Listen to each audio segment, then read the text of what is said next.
year. Now, on the 11th of Nisan, naturally we call that Yud Aleph Nisan, marks the Hilula of famous Yemenite rabbi. His name was Harav Haim ben Shalom Shaer, Zecher Tzadik Libracha, one of the great rabbis of Yemen of his time, respectively. He was from the, let's say, the rabbinic circle in Sana'a, the city of Sana'a in Yemen, Teman. Naturally, he was born in English in 1909. Remember, it was a period, let's just say, of time where there was very, very robust debate within regards to what approach, let's just say, what the academies or the Torah study halls should be using within regards to learning Torah, whether it be from Kabbalah or from the Rambam. And it was very, very much a big debate at that point in time, where many of the rabbis will go back and forth, and I would recommend everyone to actually research upon that era in of itself. But be it as may, he came from great rabbinic heritage. His father's name was Rav Shalom, and his mother's name was Rabbanit Ora. So naturally, he was born in Sana'a, and he grew up in great amounts of Torah at that point in time. He was a Talmid of the famous Rabbi Yechia Kapach. Remember, the name Yechia happens to be a very, very common name in Yemen, respectively, at that point in time. Rabbi Yechia Kapach was very much one of the, let's just say, leading rabbi in Yemen of that time. He would be the chief rabbi of Sana'a, especially during the late 19th century and early 20th century. So very much he was in close connection with the chief rabbi, and was, let's just say, one of the foremost rabbinic scholars in Sana'a, especially during that period.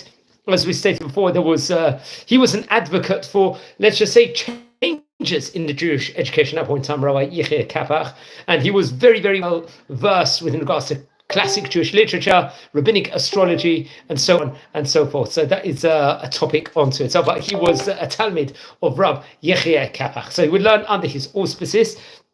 And he was also dealing, I think, in commerce. He would actually work in a trade at that point in time. I don't know if he actually would have an official role in the rabbinate, Rabbi Haim ben Shalom Shaer, but he would be studying pretty much every extra moment. He would give various different sermons, Torah sermons, speaking at various different smachot or different public events at that point in all throughout. Now, he got married. His wife's name was Yehudit, Rabbanit Yehudit.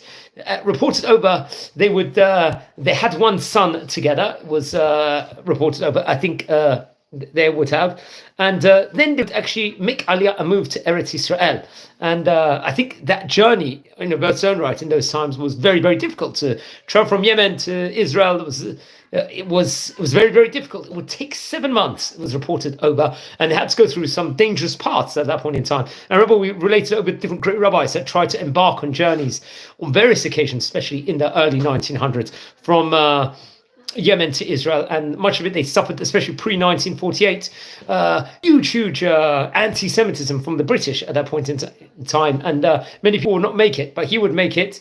And I believe it's reported that he would carry a Sefer Torah with him all throughout that period, when I think even when he was traveling, and an ancient Torah scroll, it happened to be, I think it was in a wooden case at that point in time. And when they would arrive in Israel, it's reported that they would have 2 more children. They would have. So the blessing of Eretz Israel actually very much came in. Now, it's actually interesting. I believe, come with the year 1994, he had a great Torah colossal work printed in Jerusalem called Tamei Chayim. Very interesting. I remember many of the great Yemenite rabbis who published various different great books, and Jerusalem, what a place to be. And I think it was very much concentrating on the sermons he would deliver in Sana'a, sermons and the various different Torah sermons he would give in Eretz Israel, very much so. And that was printed 6 years before he passed away in the year 2000. There was many of the drashot was connected to Eretz Israel, and I believe he would also write different Torah works on Torah topics, even when he was 18 years of age in Sana'a, and it would be included, if I'm not mistaken, inside this book. Now, he passed away on the 11th of Nisan in the year 2000, in the start of the 21st century, and I believe he was buried in Har Menuchot, Mount of Rest Cemetery in Jerusalem, the holy city, capital city of Israel. This was, we're talking about 25 years ago since he passed away. He was a great rabbi of his time, and I think he had very close connection also to the famous Rabbi Yosef Kapach. I believe he himself was a descendant of Rabbi Yechia Kapach, and his book was, I think, printed in Tafshin Nun Daled Very interesting. Now, just a few tidbits from his great Torah sefer in of itself. He will teach מלמד חשיבות האדם שהיה דומה להבל ומרצונו שיהנה עצמו. I think this actually featured in the Tamei Haim, if I'm not mistaken, in page Reish Samach Aleph, if I'm not mistaken. Then another Torah idea, מלמד אינו שלמה, לא בממשלה ולא בקיבוץ בניה, עד בו מלכה. Very interesting. It was a very great book. I recommend everyone to look into it.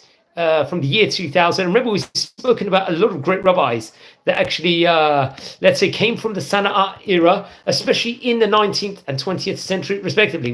He's not the first rabbi we've mentioned about. We actually related possibly as many as 20 rabbis from that time period in of itself, respectively, which is absolutely astounding. I recommend everyone to look into the topic.